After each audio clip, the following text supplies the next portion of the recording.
Hi everyone. Distance Learning Assignment 12. It is graphing radicals. It's our last radical lesson. So we made it through. Okay, so we actually are going to start a warm-up question because it's kind of an important one. So it says, fill in the table for x is less than or equal, 0 is less than or equal to x is less than or equal to 25 for all integral values, then graph the function. So integral values meaning 1 and its opposite, 2 and its opposite, 3 and its opposite, 4 and its opposite, etc. So just the positive and negative numbers. Okay, so the absolute value, the square root of x. So I'm going to go to y equals, and I'm just, okay, hit second x squared and type in x, and then go to zoom choice 6 because that's always the best one. I think it's a 10 by 10 window, meaning every dash is 1 unit going out 10. So it is a curve. It's half a parabola, if you will. Now let's fill in our t-chart. If you notice there's errors, the graph does not exist in the with the negatives. That is because you can never have a negative under the radical. And you'll talk about that in Algebra 2. So for now, let's just fill in our t-chart. We wanted 0, 1, 4, 9, 16,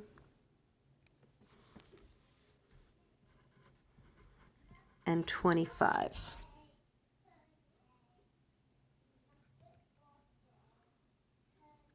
So if anyone's noticing, these are all the square roots. Square root of 9 is 3, square root of 16 is 4, and so on. Makes sense because we've been working with simplifying square roots. Okay.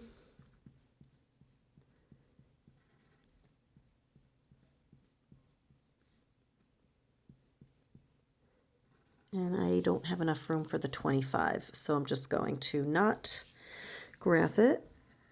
And if you would, oh my gosh, look how pretty.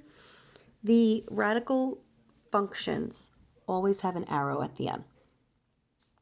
Oh, I'm lying. Lying. No, they don't. I have a restricted domain. So how about, this is 16.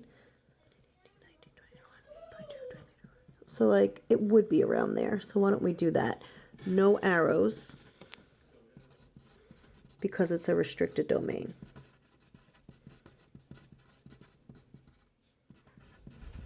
And domain means your x values. But you already knew that. So the only reason that I put no arrow is because of the restricted domain. Great. So basically, we're just going to graph these today. And that's just about it. We're going to get everything from our calculator. Okay. So now, if you notice number 1, that was the warm-up. The real number 1 of the lesson is asking you just to graph it. That said, you get to pick your values. And you have to put an arrow. So you will use arrows. So let me write down arrows because it's good to write yourself the notes. So go back to y equals in your calculator. Hit second x squared. Type in x plus 5. And I want to see what it looks like. Oh my gosh. Hey guys, the one we just graphed, the regular radical x was at the origin. And now this one appears to have moved up 5 units. Ooh. So if you would notice, pick the nice values. Do not pick these decimals. You're going to make yourself crazy. So again, you will see errors in your table. That means the graph does not exist at the negative x numbers. So I'm just going to use numbers in my t-chart that are easy to graph. and enough of them so I can see the curvature. So then there's 4 and 7, and 9 and 8. Okay, so that's good enough to give me the curvature that I need. So these graphs have numbers on them, so makes my life a lot easier. I'm sure I'll mess up at some point though. Okay, check it out. It's so pretty. So you guys, you're not surprised. I know you're not. We've talked about transformations. There's a number on the outside of something you're adding.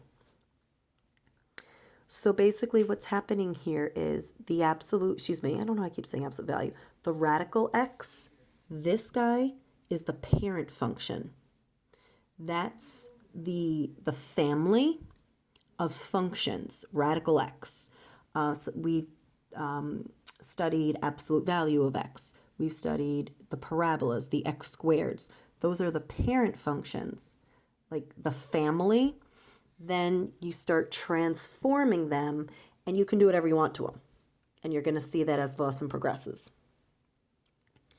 Okay, so that's literally it. We're just graphing, literally just putting in the calculator. Okay, let's pretend I hit the arrow on the smartboard. Moving on to this guy. This guy does not get arrows because there's a restricted domain. Okay, so I like this because then I know exactly what points to use in the calculator. Okay, so I'm going to type in the square root of x subtract 2. So check it out. The one that I have in the calculator is the square root of x plus 5. So is anyone anticipating what's going to happen with this one? If it's minus 2 on the outside, go to zoom 6. Oh my goodness, did anyone anticipate that? It moved down 2 units. Okay, so I'm going to go to my t-chart, and I have to start at x equals 0. All right, so 0, -2, 1, -1. You do not have to use the decimals. Use the points that are easy for you to graph, but you have to go to 9. Okay, and the reason you have to go to 9 is because that's what was given to you. So you can pick any from 9.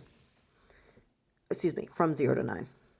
And it looks like slim pickings.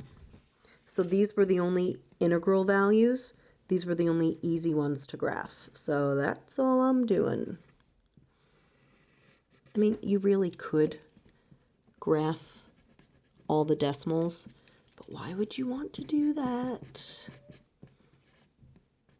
Guys, this is it. This is done. No arrows. We're good. Labeling. Okay, so now, example 3, the graph is y equals the square root of x plus 2 for the x values -2 to 7. Do you hear my children screaming? I should have closed the window. I'm sorry.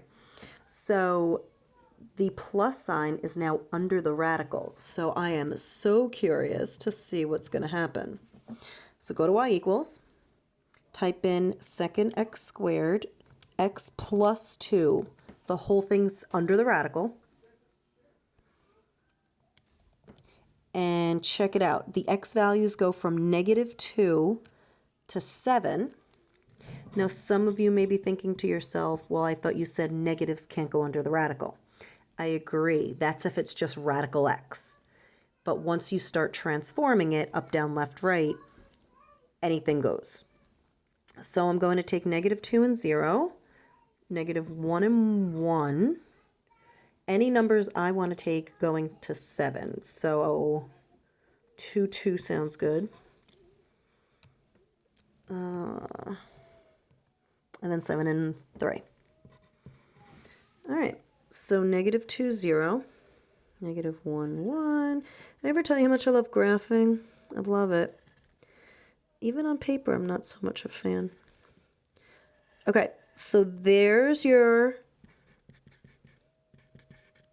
graph. We haven't talked about how it's transformed from its parent function, radical x.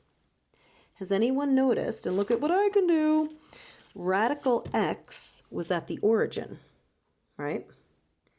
And ours, which is x plus 2, now starts here at negative 2.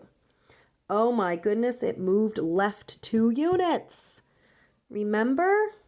If there's a plus sign under something, it's always moving to the left. It's counterintuitive. Okay, that's all we're doing there. Moving on to example 4. Oh, look at this. We have a negative in the front now. And this one does not have a restricted domain, so we will put arrows. Use arrows.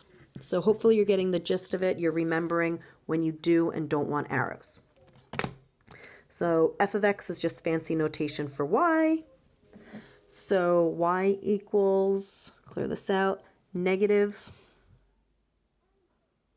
come on, focus, not you guys, the camera, negative second x squared, x minus 3, that whole thing under the radical.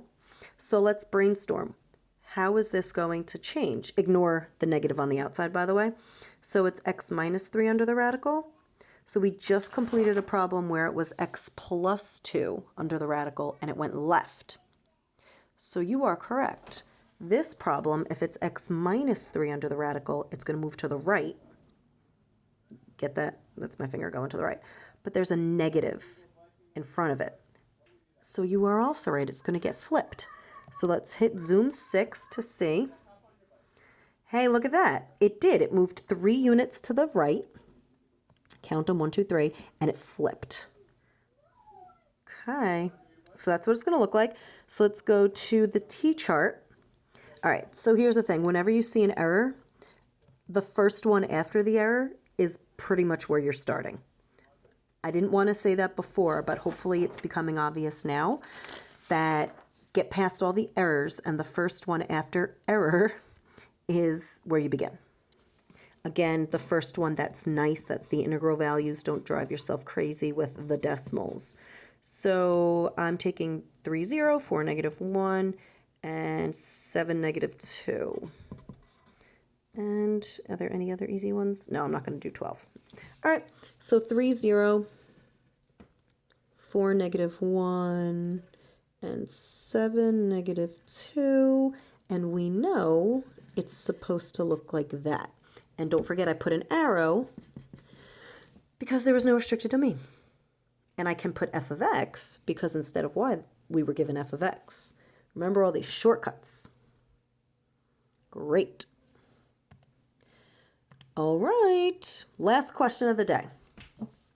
On the set of axes, graph the function. Oh, anyone noticing? Oh, I can't get too close. It's a third root. Ooh, of x minus 2. For the domain negative 6 to 10. So this is not going to be half a parabola because it's a third root, which, as you know, is cubic from all that polynomial business we've done. So in order to get the third root in your calculator, I don't know if you remember this, hit the math button. Oops, that's the wrong button, Miss Ludwig. Hit the math button. It's choice 4. And then you type in x minus 2. And I'm going to zoom 6. I want you to see what it looks like. See, it's this like curvy sideways S-looking graph. And on each end, there would be arrows. But we're graphing with a restricted domain. So